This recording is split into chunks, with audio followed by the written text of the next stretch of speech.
नमस्कार, मी पंजाब डक. 13 जूनच्या नंतर काय होईल राज्यामध्ये? आता हे जे आजपर्यंत जे थांबलेला पाऊस आहे ते 13 जून पासून परत राज्यामध्ये पावसाला थोडी सुरुवात होणार आहे.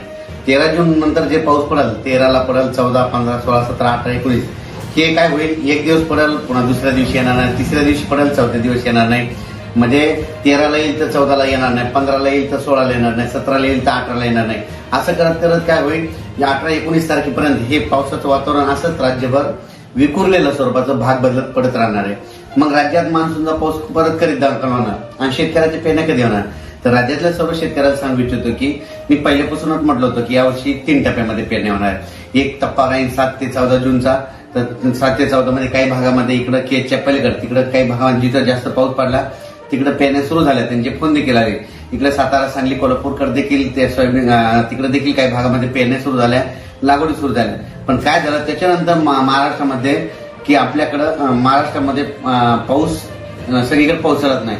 मग राज्यातल्या शेतकऱ्याला सांगितलं होतं की 3 टप्प्यामध्ये जे दुसरा टप्पा आहे तर जूनच्या शेवटच्या आठवड्यामध्ये 20 जून ते 30 जून मध्ये, म्हणजे 20 जून पासून ते 30 जूनच्या दरम्यान राज्यात एक पाऊस येणार आहे. पण तुम्हाला सांगतं ते मान्सूनचा पाऊस काय होतोय, दरवर्षी मुंबईकडून येतो पण यावेळेस काय होईल, शॉर्टकट मार्गाने इकडून नागपूरकडून काही येईल, इकडून कर्नाटककडून येईल, असा कर्नाटक तेलंगणातून येईल. आणि त्याच्यामध्ये मात्र 20 जून ते 30 जून मध्ये एक दुसरा पेरणीचा टप्पा होईल, म्हणून हे लक्षात येतं. त्याच्यानंतर परत याच्यातून जर काही शेतकरी उरले तर परत एक तिसरा टप्पा पेरणीचा राहणार आहे. आणि त्याच्यामध्ये तुम्हाला सांगतो 10 जुलै ते 15 जुलै, मग त्याच्यामध्ये राहिलेल्या सायलेल्यांच्या सगळ्याच्या पेरण्या त्याच्यामध्ये होतील.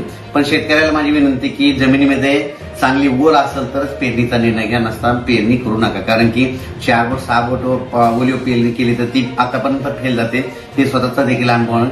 म्हणून जमिनीमध्ये ईदवर ओल गेली त्यानंतर पेरणीचा निर्णय तुम्ही स्वतःचा घ्यायचा. आणि राज्यामध्ये मात्र 20 जून पासून, म्हणजे 20 पासून काय होईल, बऱ्याच भागामध्ये पावसाला सुरुवात होईल.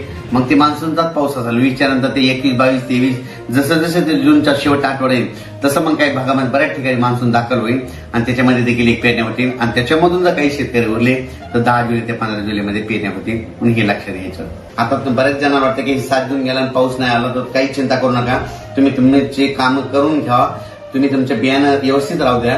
कारण की राज्यामध्ये काय होणार, 20 तारखेच्या नंतर, 20 जूनच्या नंतर जसं 21 येईल तसं पावसाला सुरुवात होईल, 22ला बऱ्याच भागात कव्हर होईल. असं करत करत त्यावेळेस सगळ्या भागामध्ये 20 ते 30 मध्ये पाऊस जाईल आणि महाराष्ट्रातल्या सर्व शेतकऱ्यांच्या पेरण्या होतील. यावर्षी चांगला पाऊस पडणार आहे. मी पहिल्यापासून म्हणलो होतो जून मध्ये थोडा कमी राहील, जुलैमध्ये जास्त पडणार आहे, ऑगस्टला कमी राहील आणि सप्टेंबर ऑक्टोबर मध्ये मात्र परतीचा पाऊस मात्र धुमाकूळ घालणार आहे. म्हणून हे अंदाज सर्व शेतकऱ्यांनी लक्षात घ्यायचा. महाराष्ट्रातला जो दक्षिण भाग आहे तर त्या दक्षिण भागामधल्या, म्हणजे इकडे उदगीर, आसाम, तारकर्ली, इकडे पूर्ण कडल्या काही भाग, इकडे त्याच्यानंतर केज, अंबाजोगाई त्या परिसरात, इकडे मग सांगली, सातारा त्या परिसरात बऱ्याच ठिकाणी त्या पेरण्या झाल्या. पण आणखीन बऱ्याच पेरण्या जवळपास सगळ्याच शेतकऱ्याच्या राहिल्यात. उगाच थोड्याफार प्रमाणात दक्षिण महाराष्ट्राकडे पाऊस थोडा दाखल झाला आणि त्याच्यानंतर मोसमी पाऊस थांबला. त्याच्यानंतर आता काय होईल, या 13 तारखेपासून बऱ्याच भागामध्ये पाऊस पडेल, ते पण सगळीकडे पडणार आहे. सर्वात महत्वाचं नंतर सगळ्याला तर आशा आहे की आमच्या सगळ्या गावाला पाऊस हवा. ते पाऊस 13 पासून जे येणार आहे ते मात्र सगळीकडे पडणार नाही.